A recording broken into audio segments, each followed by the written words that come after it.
Uncensored, no holds barred talk. 24 hours a day, 7 days a week. This is Global Reality Radio Network.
Ladies and gentlemen, welcome to another live edition of the Global Reality right here on the Global Reality Radio Network. I'm your host, Josh Reeves. Thanks for being with us here tonight for yet another late-night Moonbat edition of the broadcast. Tuesday into Wednesday now, so thanks so much for being with us. We're going to be getting into some various news and information for you here tonight. There's some pretty interesting stories to talk about news-wise tonight without having to placate to whatever the current media fiasco is in the news. I've been really proud of being able to do that here, to get into some different topics of discussion, different news, without having to always play into whatever the current media hype is surrounding. So we'll definitely be doing more of that here tonight. My website where this broadcast originates from is www.theglobalreality.com. That's www.theglobalreality.com. If you'd like to send in emails to me anytime, stuff for me to read on here. So I wonder sometimes, though, I get emails from people, and I wonder if they know that I read these on air, and I wonder if sometimes they know that I respond to them. I'm responding, responding to them on the show, because I don't always have time to respond to everybody and write, type back to them, but sometimes I answer these questions on the show, so I just have to, I guess, just leave it at that and see what happens. But nonetheless, if you want to send an email into the broadcast tonight, anything you'd like to get up on the air, hear me talk about here, globalrealityshow@gmail.com. It's globalrealityshow@gmail.com. You can send in your emails there. I'll do my best to get into all those for you here tonight on the broadcast. Very interesting that I've just, we've seen, we've had a lot of an uptick of listenership and an uptick of hits on our videos and stuff. Not an uptick in support, but we barely scraped by and got on the air tonight. Thank you to that person who helped get us over the edge to pay the bill and get on the air tonight. But interesting now, I've been getting emails from, like, for instance, the email we had last night from a listener and a researcher, who was talking about he's come to a lot of the same conclusions I have and stuff, and I've kind of filled in the blanks for him. That's what's awesome. But I also got an email here, and we'll just start out. I only have a couple of emails tonight, just two so far, but if you want to get one in during the broadcast, globalrealityshow@gmail.com. We're also going to read from Zechariah Sitchin's Lost Book of Enki for you here tonight, as well. Didn't do that last night. Mondays are generally full of news and commentary. Everything builds up after the weekend, so Mondays are generally not a very good day for reading. I actually got an email from a gentleman who has been a guest on Red Ice Radio himself, and I've actually played his broadcast here. By a guy by the name of Court Lindahl sent me an email, and very interesting information he sent me, and I've played his rebroadcast of his Red Eye show here on the network before. He gets into stuff like geomancy and various locations of artifacts and different things happen and how they all point to various interesting interlocking places. But I'd like to read this for you now. It says, Josh, I enjoyed your recent interview on Red Ice Radio. I've also been on Red Ice Radio, and I am currently have recently discovered information concerning the Georgia Guidestones. They were placed in an alignment of Thomas Jefferson architecture and line up with the axis he created in the form of his octagonal estate, Poplar Forest, near Lynchburg, Virginia.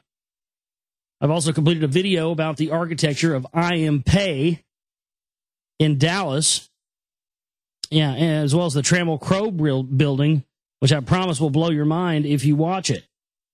I will attach links to both these videos for you.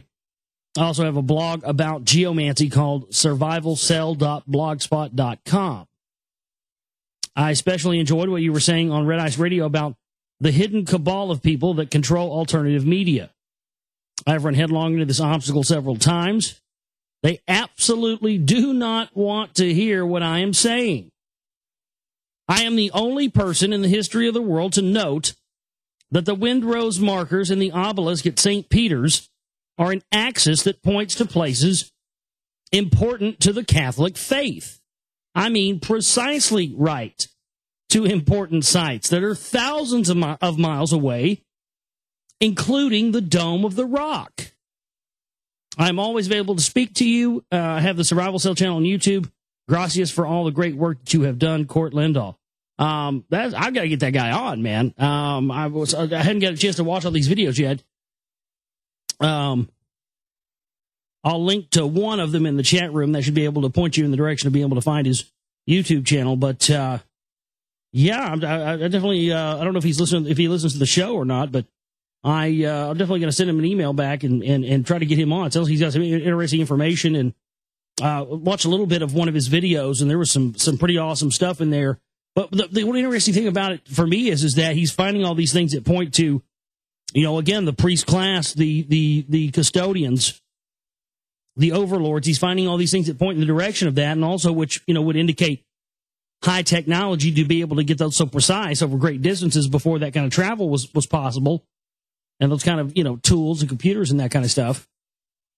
But also with the idea that this is why certain people in the Truth Movement, Patriot Movement won't cover this stuff, because they're aware that it points right back to their masters and the whole other end of the conversation that they won't allow to be brought up. That's really all of us are. The fucked up thing is, and I've talked about this many times. You always used to hear from those people like Alex Jones and others. Do your own research. Do your own research. See, then they poison the well for people like us that really mean it when we say it. But that's not the point. What happened with me is, I listened to that and I did do my own research, and my own research led me to the fact that there's a whole bunch of more information out there that these guys aren't talking about. And then as soon as that's what your research brings you to, oh, well, you're a Fed or you're an outsider or whatever else. And what's funny is that now that since I've done that Red Eyes show, it's reached so many people that there are people like Court Lindahl here apparently that have been researchers who have been going on shows and putting out stuff, but have, come across this moratorium on certain types of information, and up to this point have not had an explanation for why that is. And that's why I've always told people this Council for National Policy information, all this stuff with the Jesuits and the priest class, this information is way more important than any of us even know right now at this point in time. Because uncovering it just and everybody that researches it and comes across it just goes, oh man, yeah, that's the missing link, that's the missing piece. That's what they haven't been telling us. Just volumes and volumes of history that have been left out of both mainstream and alternative media coverage of history. Unbelievable stuff. I mean, it's the ones that don't talk about the Jesuits and the priest class and that kind of stuff. Those are the ones you got to be wary of, folks. Period. Bottom line. So it's very inspiring there to get that email from a fellow researcher. Thank you so much again. Very inspiring. All these emails we've been getting in lately. And our listenership, everything's, man, if our monetary support could ever catch up with our listenership, boy, we'd be knocking them out of the fucking park every week. We'd be cranking out stuff left and right. That's the thing. If I had an unlimited fucking, resource well, you'd be cranking out films and mini films and all kinds of shit, all the time. And it tends now when you get very little in, you operate on that little bit for a while, and you get a bunch done, you get to a point, and then you're out of money, and then you're done. You pretty much come to a standstill for a period of time till you get a little more boost again after a month or two, and you get going again. It's kind of stop and start, you know. Here's a interesting email from someone named Leo. He says, Nibiru is Venus. If you check out James McManey, you will see that Venus is the dragon spoken about in the Lost Book of Enki. Okay. Well, that's interesting. Venus is so hot because it is a comet that has recently entered our solar system, and his research shows that the Mayan calendar is a focus on Venus, not the Earth. His website is www.jmcannyscience.com. When Venus came by, it ripped the water off Mars and had electrical interaction, and large thunderbolts pounded Mars. This guy, James McCanney, has a physics degree from Cornell and has a whole electric universe construct. Love your show. Peace, Leo. Well, that's interesting stuff. I'll definitely check that out. And I'm really glad that a lot of this, that there are people who are trying to look at these things in different ways. You know, I don't know if there's anything to this, what he's saying here about, you know, the Mayan calendar focusing on Venus, not Earth, and Venus being Nibiru. I don't know anything about that because this is the first I've heard of it. I'm not saying it's not true, but I'll definitely look into this guy's work and you know, give it a go and see what I think about it. But the point of the matter is that I'm glad there are people even doing that. You know what I mean? Thinking outside of the box a little bit. Well, you know, what if it is? You know, blah, blah, blah. If there's evidence to support it, look into it. I'm glad that people are doing that rather than staying stagnant and just accepting what, you know, Zachariah Sitchin tells you about it, or, you know, some truther, or, you know, some radio host or something, or, you know, some clown on Ancient Aliens or something. You know, that's really what we've been given up to this time. And so I'm glad to see that other people are actually coming in with new schools of thought and looking at things different way. I think the key to all this stuff lies in these Sumerian cylinder seals and texts, and that's why there's been such a, I mean, these guys are the modern day crusaders, man. I mean, this is religious, spiritual, and extraterrestrial all wrapped into one. It's all one thing. There's no separation between any of that. And the sooner you understand that and accept that, the quicker you're going to be able to understand some of the more deeper levels of this quote unquote New World Order Illuminati stuff. But it's, you know, you're going to have to get over the separation that these constructs create in your mind by, well, it just comes from programming and schooling and public schooling and all that stuff. We build these little constructs and little files of things, you know, and it's just all about separation. You know, history class over here, science class over here, never the two shall meet, you know. But that's really not the case. It's all inclusive. It all connects together. There is no separation. And as in the microcosm, so in the macrocosm. You know, as above, so below. There you go. It all happens. Let's see what we have here. No more emails tonight. So if you want to get some in, globalrealityshow@gmail.com is how you can send those over to. Well, man, oh man, oh man, we've got some crazy fucking news tonight. I'm sorry, there's no other way I can say it. Crazy fucking news tonight. I got to go through here real quick and just see where I want to start.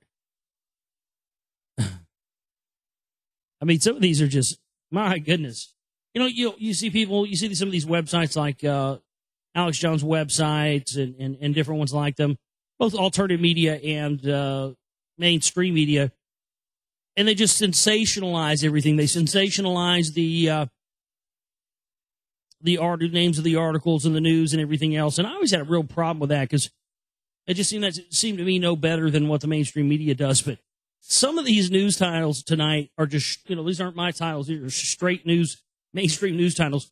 They sound sensational. I mean, they really are sensational. Like I said, I don't even know where to start. I think I think this is a good place to start. Good Lord! It's been too long, Josh, since I've been able to come on your show. Yes, it's Pastor Hagee, John Hagee down here in San Antonio, Texas, supporting the Jews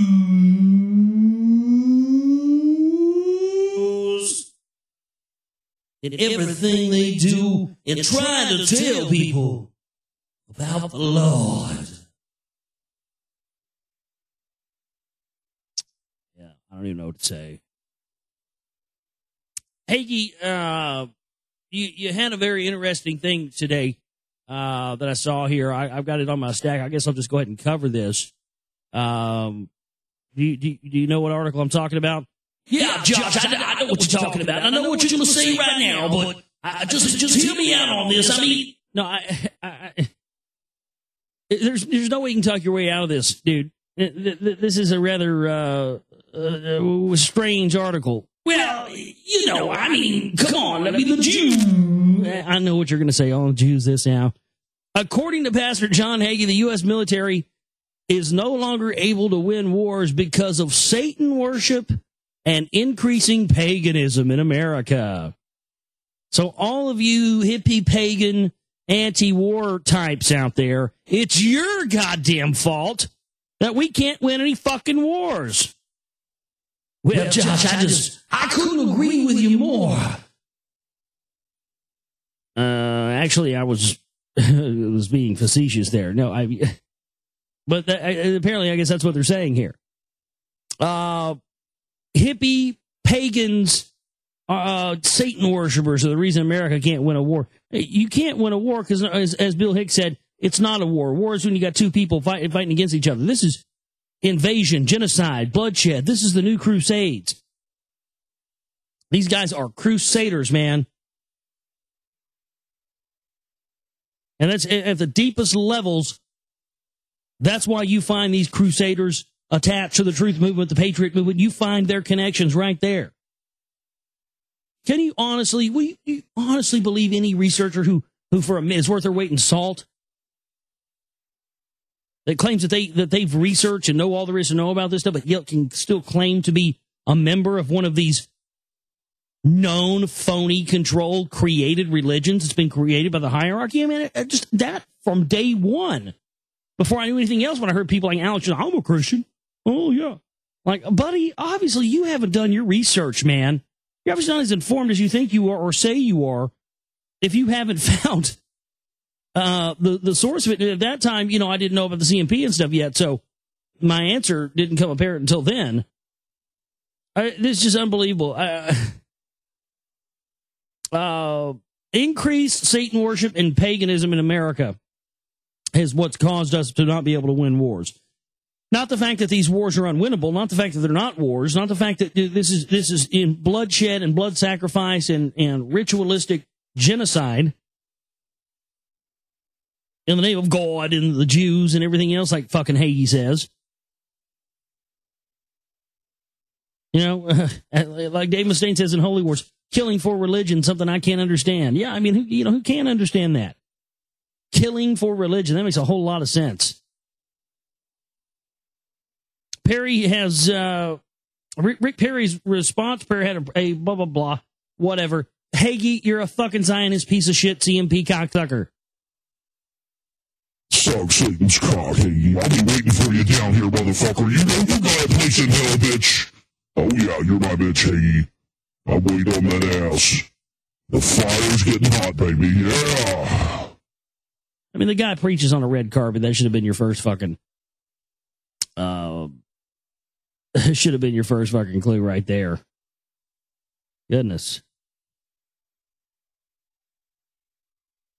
Let's see what else we have. I mean, this is what I'm talking about. This stuff's just out of control. All these news stories now are insane. CERN gags physicists in cosmic ray experiment. What do these results mean? We're not allowed to tell you. Apparently, some of the stuff I was talking about a few months ago about, the different NASA craft that went up to monitor radiation in the atmosphere and stuff like that, these chemtrail monitoring things. And I said, one of them went down. I said, you watch, the second one won't make it up either, and it didn't. This has something to do with weather modification, weather control, climate shield, but they're being very tight-lipped about it. But if you've researched this, it's not going to be hard for you to draw a conclusion of what's going on here.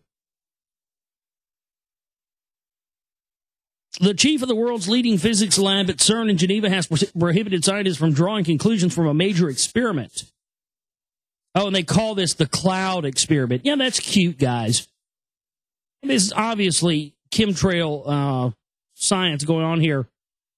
And they actually use the acronym CLOUD. Yeah, cute. cosmics leaving outdoor droplets. So they're saying that cosmic rays are leaving or causing water droplets or causing cloud cover, not chemtrails or shit they're spraying here. Yet another attempt to cover up the chemtrail operation that's been ongoing. Cosmics leaving outdoor droplets experiment examines the role that energetic particles from deep space play in cloud formation. Cloud uses CERN's proton synchrotron to examine nucleation. CERN Director General Rolf Dieter Hauer told Welt Online that scientists should refrain from drawing conclusions from the latest experiment.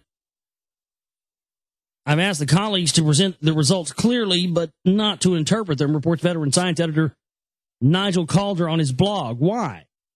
Because Heuer says that would go immediately into the highly political arena of the climate change debate. One has to make clear that cosmic radiation is only one of many perimeters. The unusual gagging order could have been issued because the results of cloud are really, really boring muses. Or it could be that the experiment invited a politically unacceptable hypothesis on climate. No, it's because the information presented there exposes this whole ongoing operation that we are creating this greenhouse effect and creating the heating of the climate through spraying of chemtrails, which then traps the heat down at the ground level and causes things like the polar ice caps to melt. You know how they used to be the greenhouse effect, and they never talk about it anymore? That's because they started creating it. The cloud experiment builds on earlier experiments by Danish physicist Henrik Swensmark, who demonstrated that cosmic rays provide a seed for clouds. Tiny changes in the Earth's cloud cover could account for variations in temperature of several degrees. The amount of ultrafine condensation nuclei material depends on the quantity of the background drizzle of rays, which varies depending on the strength of the sun's magnetic field and the strength of the Earth's magnetic field. But how much? Speaking at a private event by El Reg earlier this year, Swensmark, who has nothing to do with cloud, wouldn't be drawn. He said he thought that it was one of four significant factors: man-made factors, volcanoes, a regime shift in the mid-70s, and cosmic rays. So again, they've found something here, but again, the implications of that, of what it means, they don't want to come out and talk about it. So look for tons of disinfo to be flying around on this topic for sure.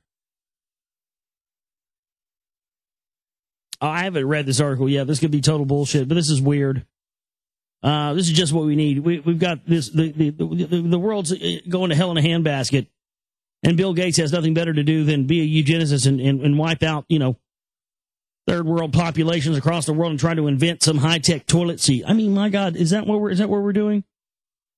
We're not trying to come up with a cancer cure, which we know they already have. We're not trying to come up with, an end to world hunger, which we know we could do if it wasn't for these cocksuckers like Gates and Warren Buffett, paying for billions of dollars for GMO food to be grown in Mexico, getting, huge subsidies, huge tax cuts. Oh, look at us. We're philanthropists. We spend $1 billion growing food for Africa in Mexico. Aren't we the best? Yeah, they don't tell you that that's GMO food, admittedly, that they're sending over there. And what's it do? It changes your DNA. It's a biological weapon. These philanthropists that are posing as, the saviors feeding the hungry are getting billions of dollars in subsidies and tax cuts and everything else, while at the same time providing a biological weapon for third world countries to wipe out their populations. And this guy has nothing better to do than try and invent some new toilet seat. What, is it going to give you AIDS when you sit on it, Bill? The man who reinvented computers and made PCs a household item in most wealthy nations, Microsoft tycoon turned philanthropist Bill Gates, is now focusing his attention on recasting the toilet. The Bill and Melinda Gates Foundation is pledging millions of dollars in grants to reinvent the toilet. Again, Bill and Melinda Gates Foundation. There you go. I was joking around about that. The toilet seat you sit down on, it automatically gives you AIDS. Well, my God, if they're behind it, it probably does. You can't trust those eugenics fuck nuts as far as you can throw them. Beware of the fucking Bill and Melinda Gates toilet seat. That's all I'm saying. It's a fucking, black plague when you go to drop a deuce. Wouldn't surprise me. They are pledging millions of dollars in grants to reinvent the toilet. Its director of water sanitation and hygiene programs calling it a huge issue for Africa. The aim is to boost health in developing countries by giving the 2.6 billion people who don't have access to a WC a hygienic, safe place to go to the toilet. So it goes on and on, but never talks about what this toilet actually is envisioned to do. It just says we're going to put all this money in to create a new toilet, but they don't say what the new toilet is going to do and what benefit it's going to have over a conventional toilet or pooping in a hole and burying it yourself or something. I mean, who gives a fuck? What a retarded story. Oh, did you guys hear about this? Debt stalemate invokes language of Armageddon. Yeah, now the Obama administration has resulted in using, this is going to be financial Armageddon. Yeah. And let me tell you something too, bucko. Bruce Willis is not going to be able to come with Aerosmith and save your sweet ass when this gets ready to go down on August 3rd. You hear me? Goodness gracious, my golly goodness, I need a sandwich. It's tough being the president. With time quickly running out to raise the debt ceiling, the Obama administration is turning to biblical rhetoric. Suck Satan's cock. To underscore the disastrous consequences if the United States defaults. For weeks, Treasury Secretary Timothy Geithner and other administration officials have been warning of an economic catastrophe if the $14.3 trillion debt ceiling, which caps the amount Washington can borrow, is not raised by August 2nd.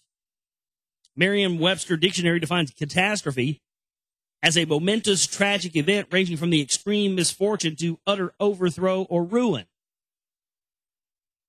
Well, that's an accurate description. If we're going to have a catastrophe, it's going to be an overthrow for sure. I mean, that's what every big regime change is always a coup d'etat. There was a coup d'etat in overthrow of power, then an installation of a new government, and we may very well say. I think that's why the Red Dawn movie, the new remake where the Chinese Reds come down, I think that's why they hadn't put that movie out yet.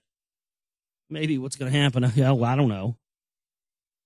That definition appears to chime with the view of most economists who agree that a U.S. default on the obligations would plunge the United States into a new recession and send shockwaves through international financial markets. In interviews, speeches, and news conferences, administration officials have used the word again and again, but instead of scaring Republicans into action and breaking deadlock debt talks, it has had the opposite effect. Republican lawmakers accuse the Obama administration of scaremongering. Many refuse to budge from their firm belief that a default will not happen. Well, right, because these cocksuckers are getting, oh, no, it won't happen. We won't default. Burp, burp, burp, burp,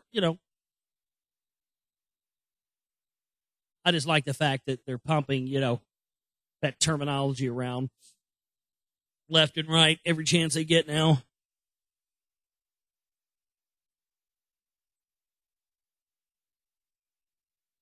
CIA's DARPA working on human brain mimicking technology. Company that built the first internet node has been hired for this project.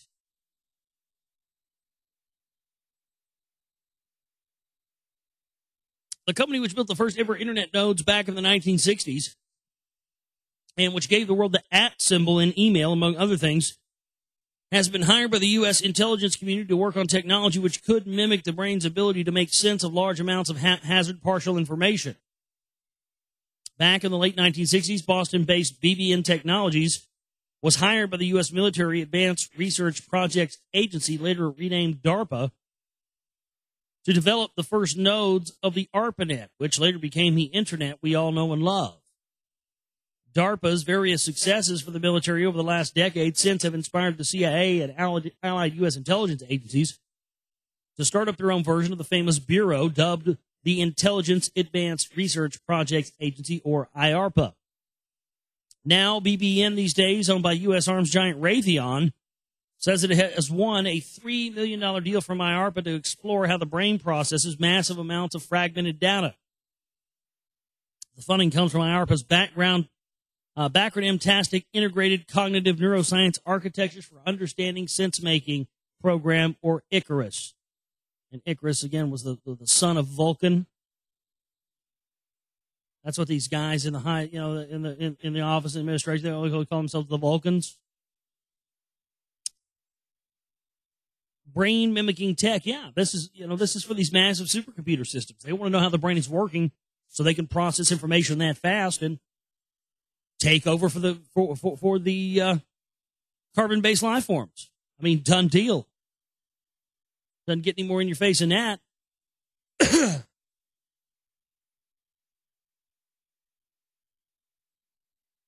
Officer says Army slimed him for refusing to conduct an illegal psyops on a congressman. Interesting story here. The Army refuses to release information on its investigation into whether a 3-star general conducted psychological operations on members of Congress during their visits to Afghanistan, according to the 2 Army information operations officers at the center of the controversy. Michael Holmes, the officer who says he refused orders to conduct psyops, which is psychological operations, on American officials. They got these guys brainwashing the fucking congressmen when they come over. I mean, no wonder shit's gone to hell in a handbasket. And Laura Levine found a federal Freedom of Information complaint saying the Army and the U.S. Army Central Command refused to release the records. Holmes and Levine says the Army investigation also covered allegations of whistleblower retaliation conducted against the plaintiffs for challenging unlawful orders.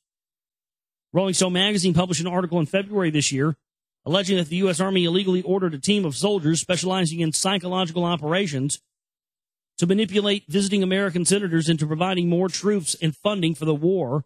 And when an officer tried to stop the operation, he was railroaded by military investigators, according to the complaint. And, this is all starting to come out now. People are starting to realize more and more psychological operations and, this backs. I mean, these guys who are executing orders for the military are not taking their orders from the highest levels of the United States government. That's the facade. That's the lie. That's the scapegoat. That's the Oswald. That's the patsy. The United States government is the patsy, the bad guy, the fall guy for the much larger global cabal. They've had fall guys and patsies throughout history, throughout various areas of the world. We are the current one. They are setting us up to be the blame for everything so they can bring the American way of life to an end and assume total control. This is the big final play here. I'll drop that one for you in the chat room as well.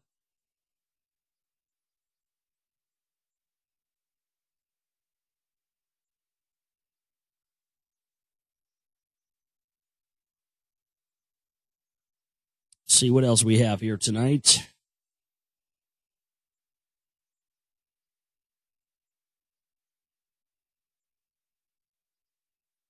Oh, remember last week we were talking about this pharmaceutical executive who had his girlfriend body was found dead hanging from the balcony.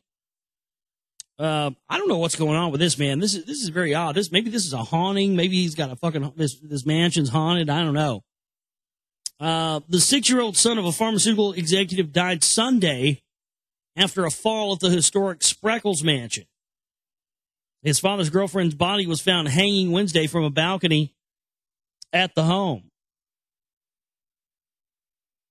I mean, that's... So Wednesday, the girlfriend's hanging from the balcony, and just a couple of days later, his 6-year-old son takes a fall and dies. Something fucking weird is going on there, that's for sure.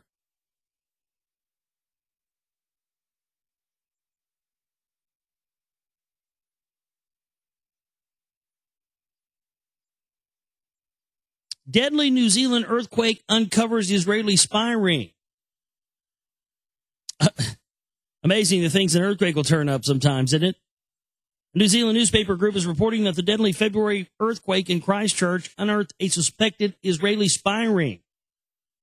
3 Israelis died in the quake that killed 181 people. Other Israelis escaped the quake. The Fairfax newspaper group, which didn't state how it obtained the information, said that one of the Israelis who died was carrying at least 5 passports. Fairfax said New Zealand Prime Minister John Key took 4 calls from Israeli Prime Minister Benjamin Netanyahu following the quake, and that an unaccredited Israeli search and rescue squad searching a cordoned area in Christchurch was stopped by New Zealand officials. Key, who was traveling in California, told media Wednesday that it wasn't in the national interest to comment about the report. Yeah, and we found some Mossad agents in spying in New Zealand, but we're not going to talk about that or bring it up. Wouldn't be appropriate, right? Iran's Islamic Revolutionary Guards has shot down a U.S. spy drone, which is flying over the central Iranian province of Qom and spying on their nuclear stuff. Yeah, they're ramping up this Iran stuff again. Again, more phony, distractionary stuff for the media. No reason to really get into much of that. But tons of this stuff, spies and Mossad agents running around. Listen to this. Book says Hollywood producer was Mossad agent. How long have I been telling you that? Music industry, movie industry, there are Mossad agents and spooks and stuff. These guys are one and the same. George Clooney, CIA, running the, Ghana operation. Could one of Hollywood's greatest Israeli producers have been a Mossad agent? In a new biography called Confidential, the life and secret agent turned Hollywood tycoon Arnon Mishon, authors Mir Doran and Joseph Gelman claimed that the producer took part in secret Mossad operations. According to the book, Mishon supervised accounts and financed the essential needs of Israeli intelligence operations outside the country. Those essential needs include purchasing components for Israel's nuclear arsenal. Gelman recalls a phone call with Mishon during the Gelman and asked the producer, should I be worried? The New York Times had written that Gelman told Mishon that there were fears that appearance-wise, people would think Mishon received major perks from Israel for his cooperation. Gelman claims that Mishon's response was, I did it for my country. The money didn't go into my pockets. Mishon, 66, is considered one of Hollywood's greatest producers. His cinematic productions include Israeli movie Dinzenoff 99, Pretty Woman, and The Devil's Advocate, and his fortune is an estimated $4 billion. So yet again, another example of things that we've already know. These guys are, these Mossad agents and spooks, they're at the highest levels of everything. There's people say, well, how come all this propaganda of these Hollywood movies? That's because the intelligence agencies and the movie companies and all this stuff, they're seamlessly interlocked in together now. There's no separation. You got to get over this separation of this stuff in your head. Quit thinking that the music industry and religion and secret societies and all this stuff are all separated. They're all controlled by the same network of individuals.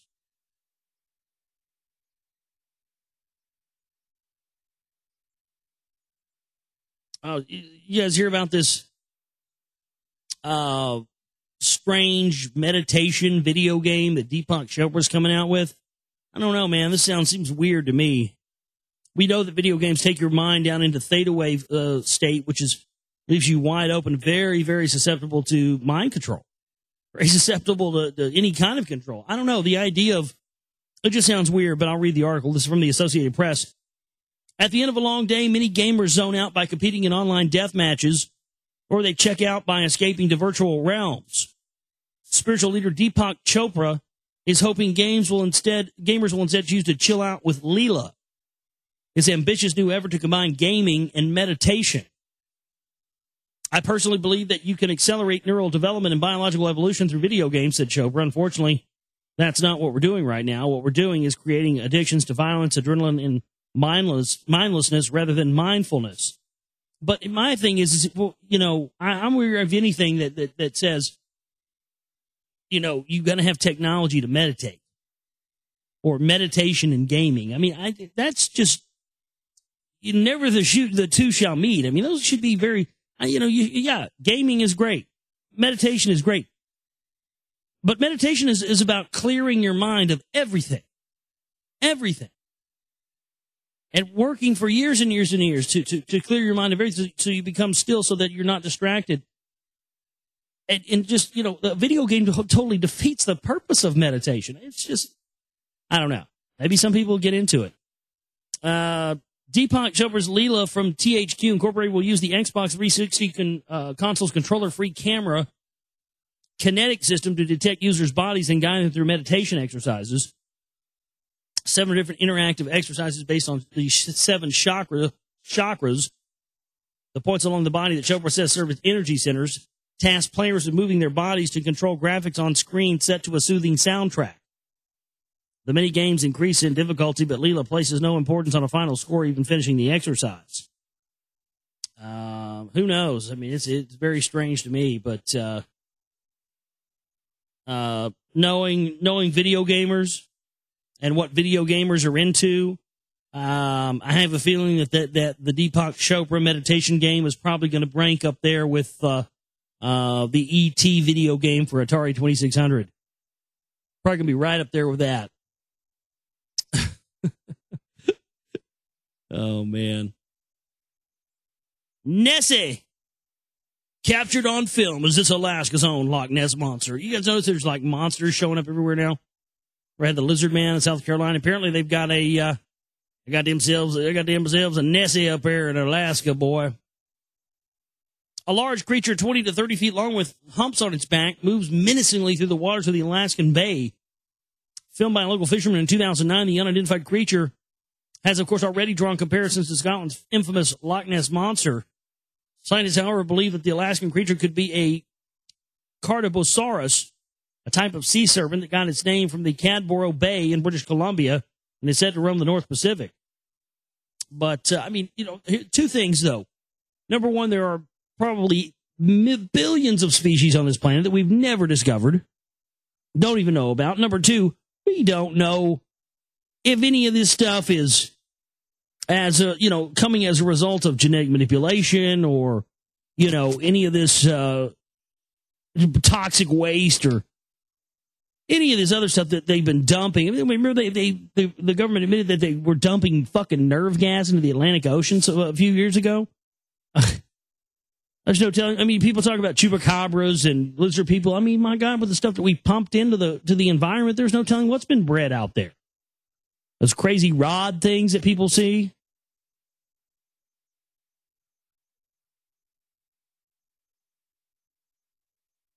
Brooklyn supermarket resorting to olfactory mind control. A chain of supermarkets in Brooklyn and Staten Island has started piping in food scents to their stores in an effort to subliminally encourage customers to buy stuff. Scents you might smell in net cost market include lint chocolate. Lint chocolate? That doesn't sound appealing. Lindt chocolate. Okay. Smoky bacon and rosemary focaccia. Well, how do you artificially create the smell of smoky bacon? And why is that appealing? I'm going to walk into this market. I smell smoky bacon. I got to have me some of that right now. Smoky bacon. A shopper in Sheepshead Bay told the Post, it made me really hungry all of a sudden. Well, yeah, that's the idea.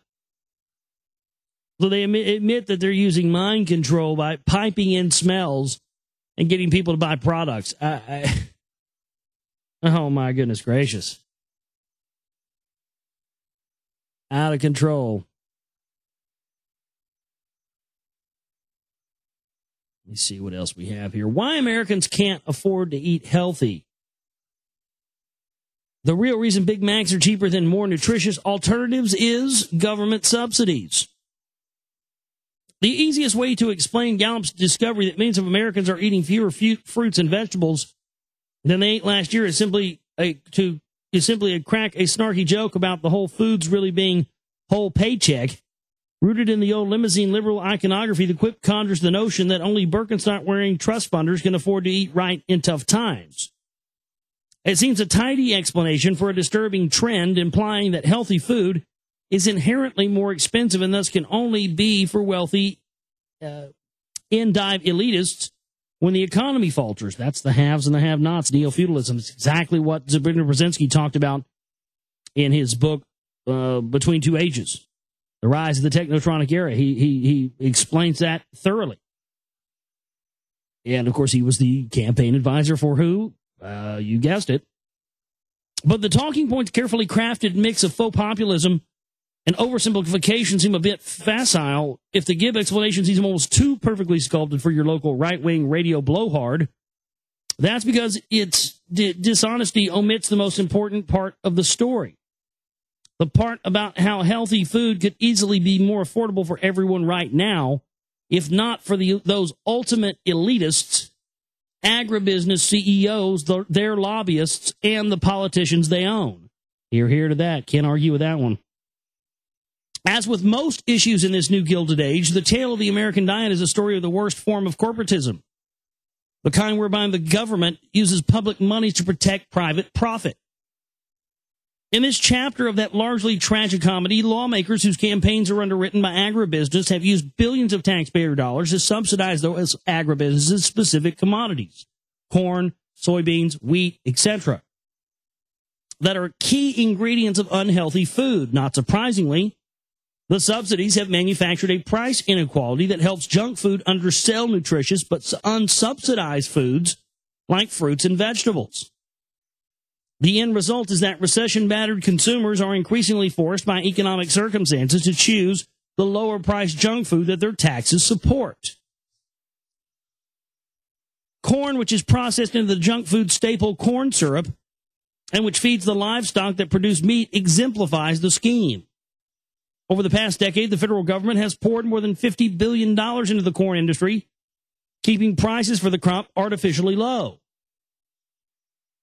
That's why McDonald's can sell you a Big Mac, fries, and a Coke for around $5, a bargain.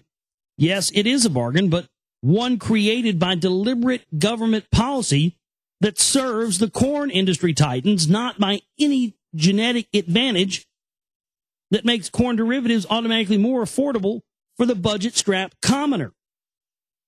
The aggregate effect of such market manipulation across the agricultural industry, notes Time magazine, is that $1 can buy 1,200 calories of potato chips or 875 calories of soda, but just 250 calories of vegetables or 170 calories of fresh fruit is a marked difference. So while it may be amusing to use Americans' worsening recession-era diet as another excuse to promote cultural stereotypes, the nutrition crisis costing us billions in unnecessary healthcare costs is more about public policy and special interest than it is about snobs or affluent taste. Well, that's part of neo-feudalism. That's why they created this health industry. That's why they with the economic thing, they get everybody, eating lesser quality things. They're looking at what they're going to get from you 20, 30, 40 years down the road, where they can milk you dry and milk money dry and charge billions of dollars on, nationalized health care and get taxpayers to pay for us to be in this endless medical industrial complex. The medical industrial complex is as big of a threat to humanity in the 21st century as the military industrial complex was in the 20th century. And you can quote me on that.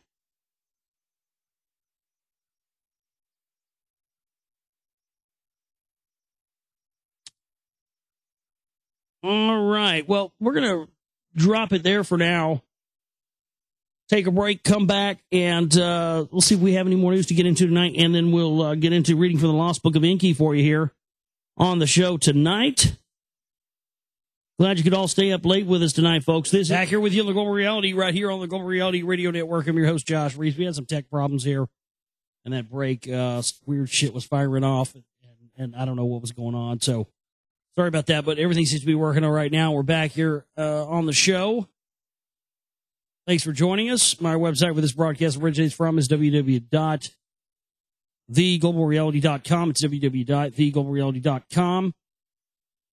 And you can also join us in the chat room for the interactive part of the show.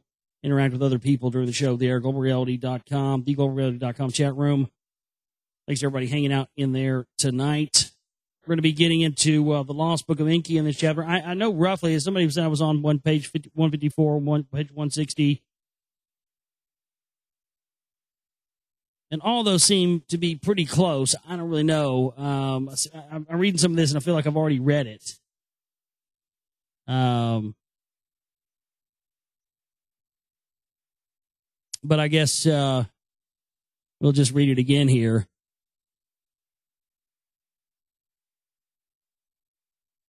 For many orbits of the Earth, from the earth were father and son absent.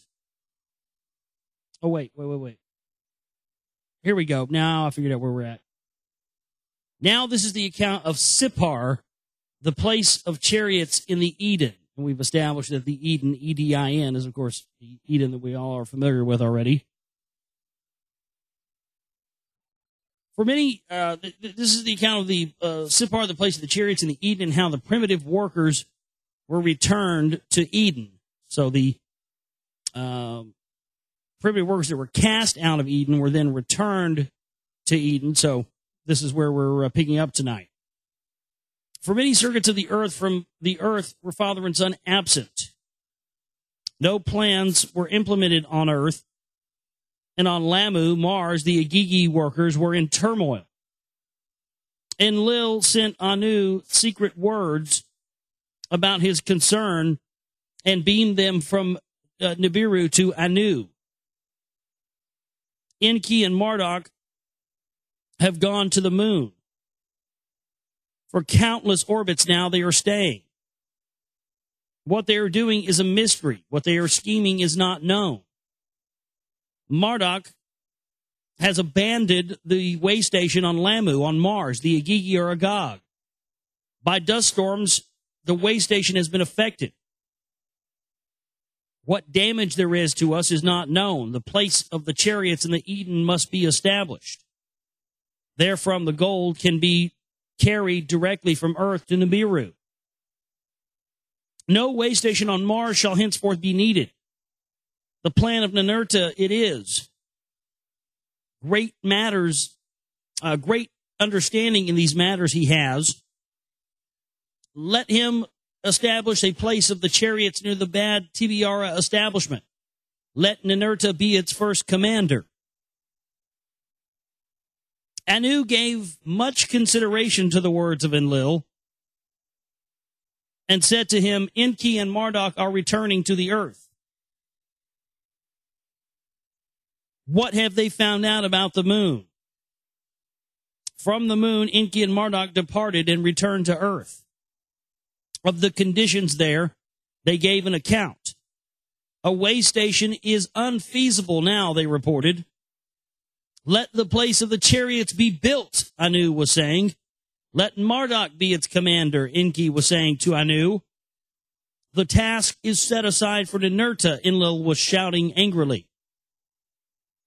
For the Agigi, the Anunnaki workers, their command is no longer needed. Marduk has knowledge of these tasks. Of the gateway to heaven, let Marduk be in charge. So Enki did say to his father. Anu contemplated the matter with much concern. Rivalries have now affected the sons. With wisdom, Anu was endowed. With wisdom were his directions. The place of the chariots for the new ways the gold is to handle is designated. Let us henceforth come in the hands of a new generation place. Neither Enlil nor Enki, neither Ninurta nor Marduk shall be in command. Let the third generation take responsibility. Let Utu be the commander. Let the celestial place of the chariots be built. Let Sippar, the bird city, be its name. This was the word of Anu, unalterable. It was the word of a king. In the 81st Shar, or year of Nibiru, was the construction started. The plans of Enlil it followed. Nibiru Key was in the center. A navel of the earth by Enlil it was designated. As on circles by their place and distances in the olden cities they were located. Which is another reference to what we discussed earlier here in the book with the creation of the face on Mars. See, they like to, the interesting thing about, according to these texts, is that the Anunnaki had they had a hard-on for building stuff in similar locations as to how they built it on Nibiru. It's very premeditated. See, this is why you have the face on Mars on the 33-degree parallel on the place on Mars known as Cydonia, where pyramids were also found. And then, of course, and the area of ancient Mesopotamia, which is now Iraq. It was once firstly known as Cydonia as well, also located on the 33rd degree parallel. So they really had a penchant for building things where you know, they liked building things that was familiar to them. They would build things, it seemed, that were very close and similar to how they had it on their own planet, so it would remind them of that. Like an arrow from the lower sea, they were arrayed pointing towards the mountains. A line on the twin peaks of Arata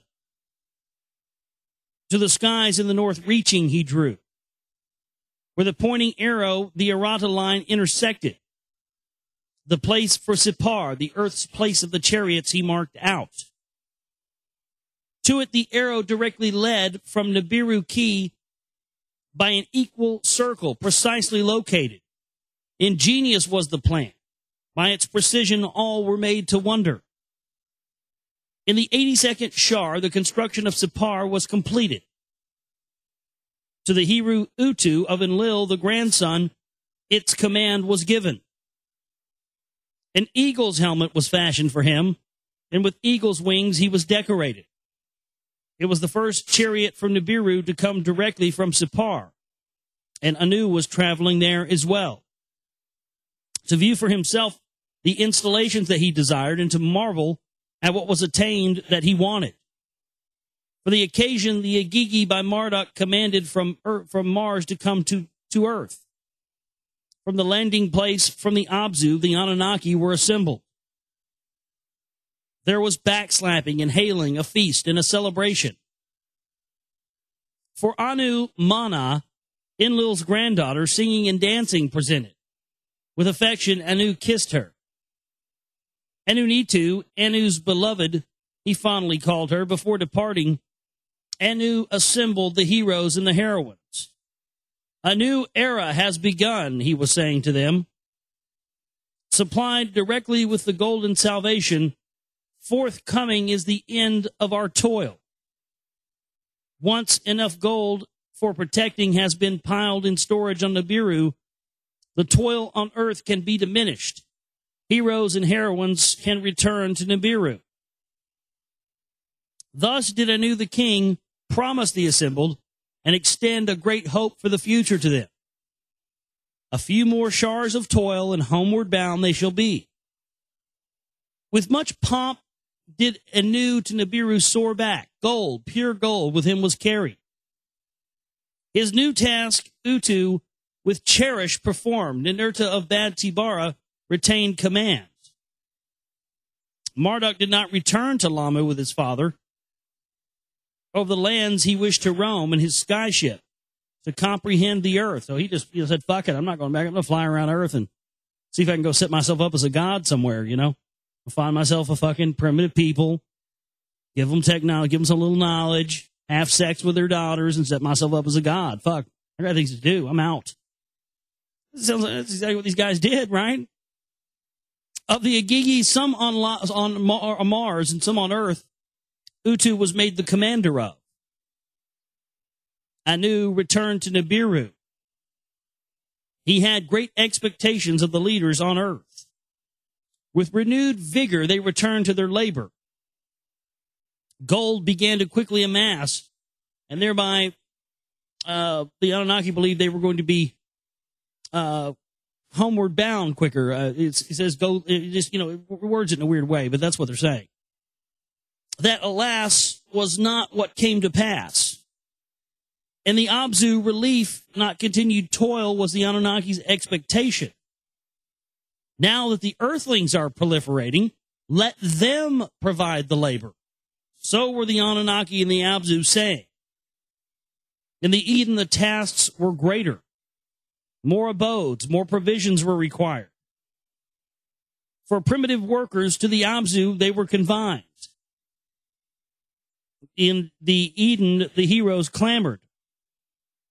For 40 shars, only relief the Abzu provided. The heroes in the Eden shouted, our toil has increased beyond endurance.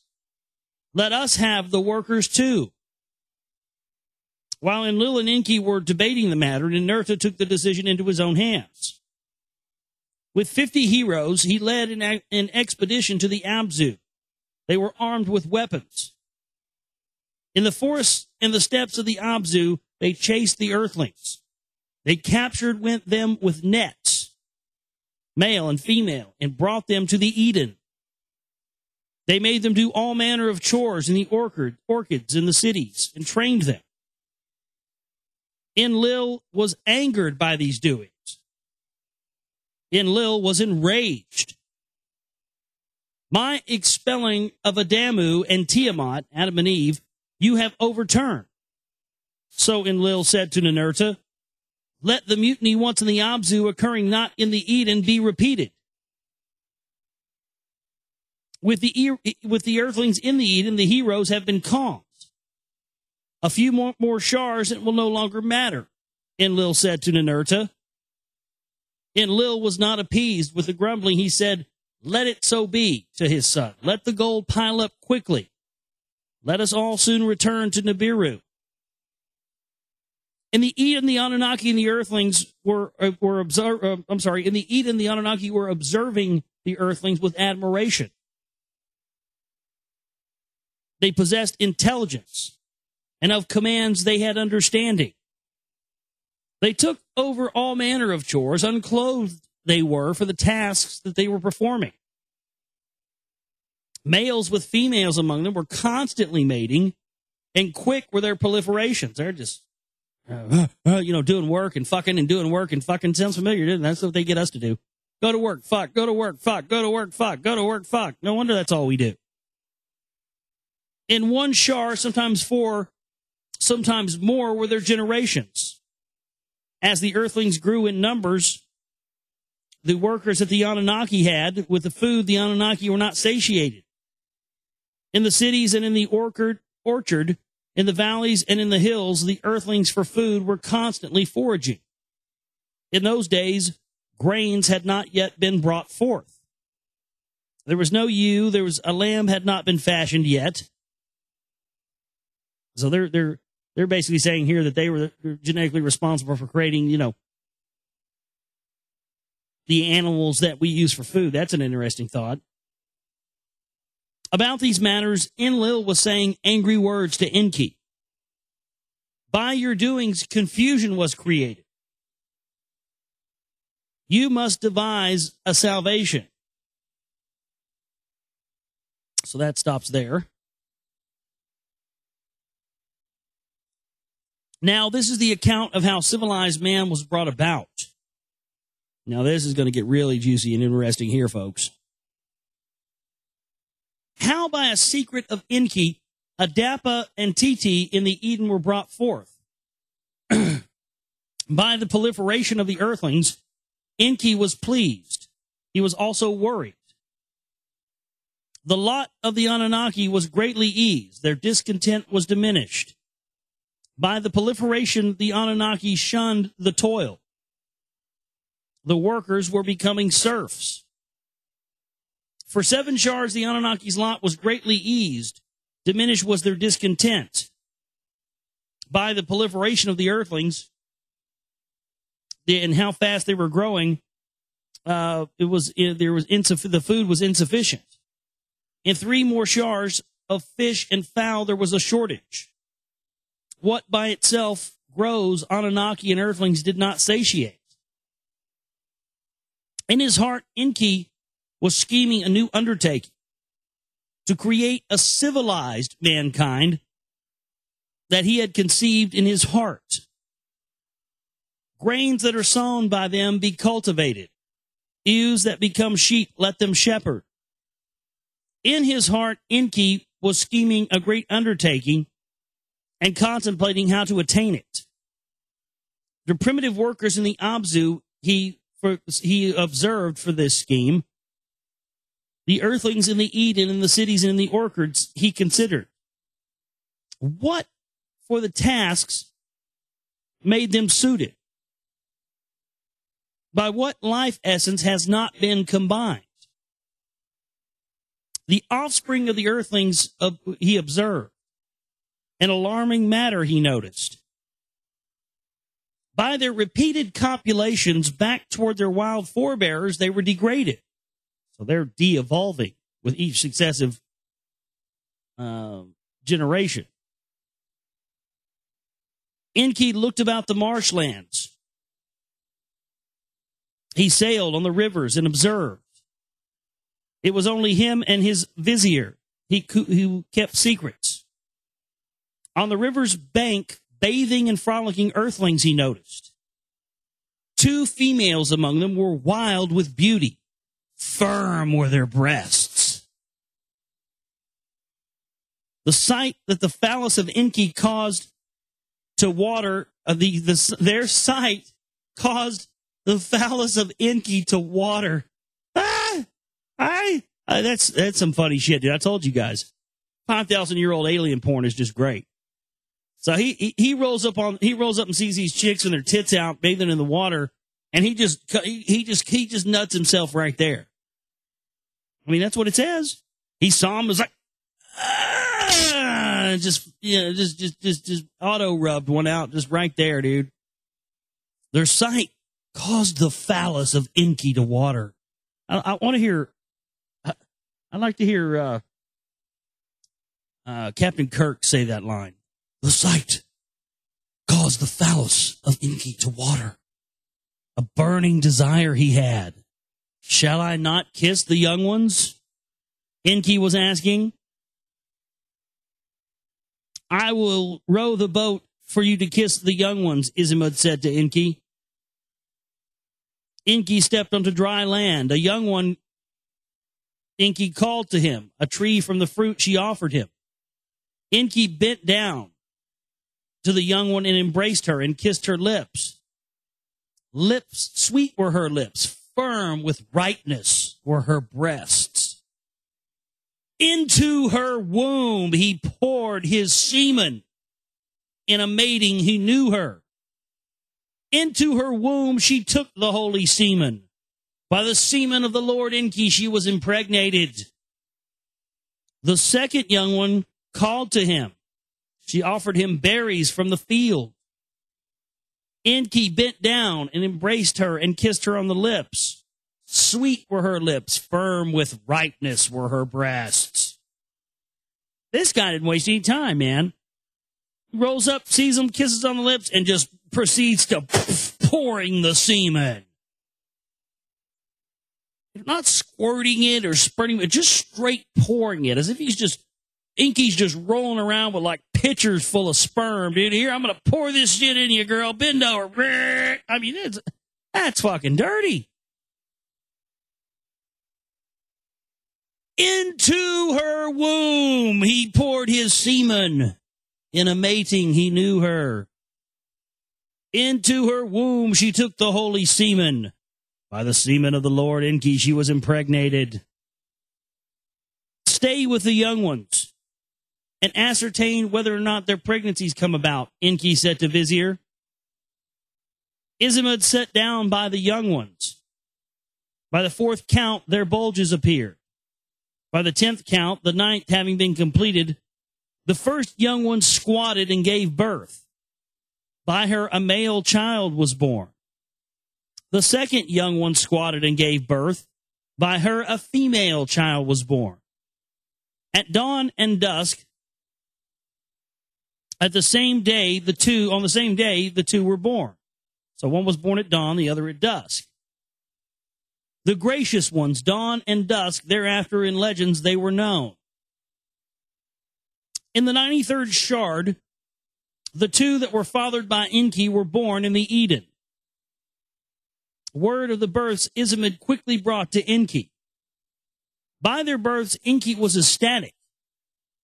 Whoever has known such a thing? Between Anunnaki and Earthling, conception was attained. Civilized man I have brought into being. That's an important distinction, you know. That's where the whole thing with the Nephilim and stuff comes in. Anunnaki created man. They did genetic manipulation to create a worker race. Then after the worker race had been,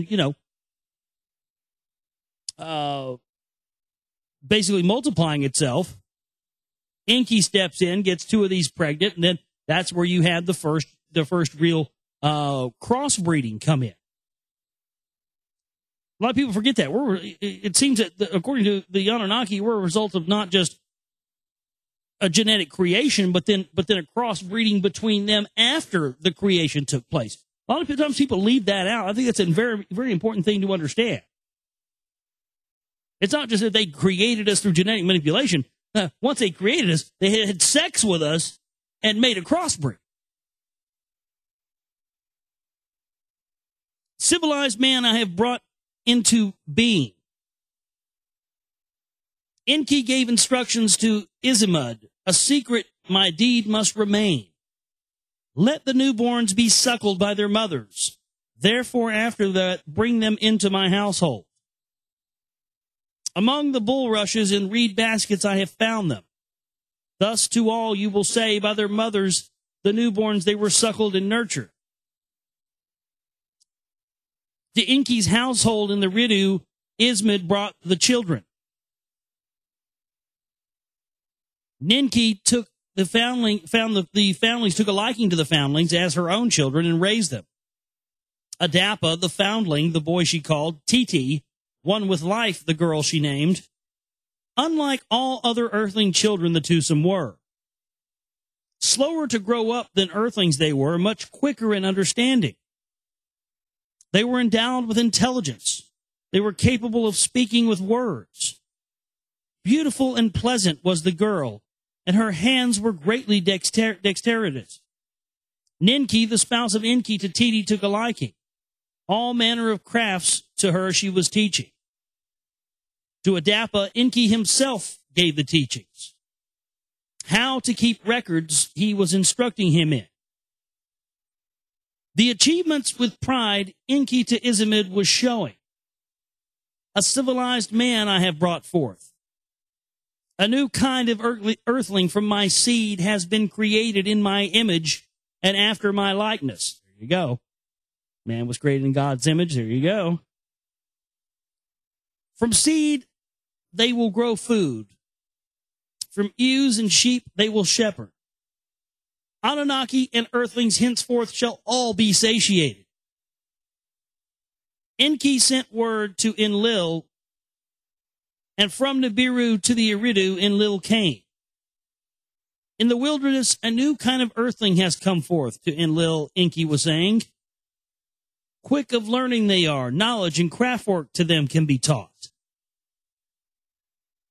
Let us bring down seeds to be sown from Nibiru. Let us bring ewes that sheep can come from Nibiru to earth and deliver them. Let us the new breed of earthlings farming and shepherding teach. Let the Anunnaki and earthlings together satiated be, so Enki was saying to Enlil. Akin to us Anunnaki in many ways indeed they are, Enlil said to his brother. A wonder of wonders it is, in the wilderness by themselves they have come about. Izimud was summoned. Among the bulrushes and the reed baskets I found them, he said. Enlil pondered the matter with graveness. With amazement, his head he shook. Indeed, a wonder of wonders it is. A new breed of earthling on earth has emerged. A civilized man has the earth itself brought forth. Farming and shepherding, crafts and tool making he can be taught. Let us send word of the new breed to Anu, Enki said to Enlil. Of the new breed, word was beamed from earth to Anu on Nibiru. Let seeds that can be sown and sheep come to earth, he said. And so Enki did make a suggestion, and so Enki and Enlil to Anu made the suggestion. By civilized man, let Anunnaki and earthlings become satiated. Anu heard the words and was amazed by them. That by life essences one kind to another leads is not unheard of. To them he sent word back, that on earth a civilized man from the Adamu so quickly appeared, that is unheard of. For sowing and husbanding great numbers are needed. Perchance the beings are unable to proliferate.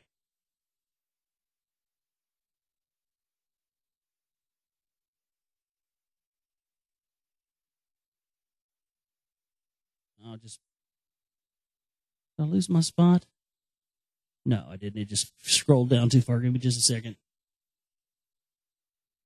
While the savants on Nibiru contemplated the matter, in Eridu, occurrences of import took place. Adapa, in a mating Titi knew into her womb, he poured his semen. More semen pouring going on, more crossbreeding going on. There was conception, there was birth giving. To twins, 2 brothers, Titi gave birth. Word of the birth to Anu was beamed to Nibiru. The twosome for conception are compatible. Proliferation by them can occur. Let on earth farming and shepherding begin. Let us all be satiated. So Enki and Enlil on Nibiru did say to Anu, let Titi in Eridu remain. The newborns are to be suckled and nurtured. Let Adapa, the earthling, to Nibiru be brought. Anu did declare his decision. So that's the end of the 7th tablet. We'll read the synopsis of the 8th tablet, and we'll get into that next time on the broadcast. This is the synopsis of the 8th tablet. Adapa's wide understanding amazes Nibiru's savants. On Anu's orders, Adapa is brought to Nibiru, an Earthling's first ever space journey. Enki reveals Adapa's parenting truth to Anu, and Enki justifies his deed by the need for more food. Adapa is sent back to start farming and shepherding. Enlil and Enki create crop seeds and sheep lines. Ninurta teaches Ka in crop cultivation. Marduk teaches Abel shepherding and tool making. Fighting over water, Cain strikes and kills Abel. Cain and Abel. Cain and Abel. Kain and Abel. Yeah. Ha ha. Cain and Abel. There you go. Cain is tried for murder, sentenced to exile. Adapa and Titi have other offspring who intermarry. On his deathbed, Adapa blesses his son Sati as his heir. A descendant, Inkamine, is taken from Marduk to Lamu. So, crazy stuff there. And, wow. Getting more into the genetic manipulation. And apparently, you know, that's where we start to see the problem. The original, a lot of times historians and researchers don't specify this. They created the original workers to mine the gold. That was it. Enki found them beautiful and decided to do some crossbreeding, have a little fun, get his dick wet, and boom, then you have apparently have modern, what we call modern civilized human beings. I don't know what makes it so civilized, but that's what they say anyway. And apparently, as the story goes, they ordered man to be wiped out, and it didn't happen. So it seems that we're just here as a result of a bunch of these aliens from some other civilization just dicking around and rolling dice, and now we're here. That's just great, isn't it? Well, hey, that's going to do it for the show tonight. Please support our work if you can. Thanks so much to everybody who has supported us and kept us on the air here. Got the stream bill paid, but that doesn't leave us much in the like $7 in the account or whatever. So please donate if you can at the website theglobalreality.com. We also have the new P.O. box. You can send in checks and stuff. We absolutely can't use PayPal, but we've had that up for almost a week now, and we've got very little in PayPal. We've got nothing in there yet, so only use that if you can't use PayPal, because that's our preferred method, because we have to pay the bills that way. Thanks so much for tuning in. My name is Josh Reeves. I love each and every one of you, and we will see you next time on the broadcast. You guys have a great night. Take care.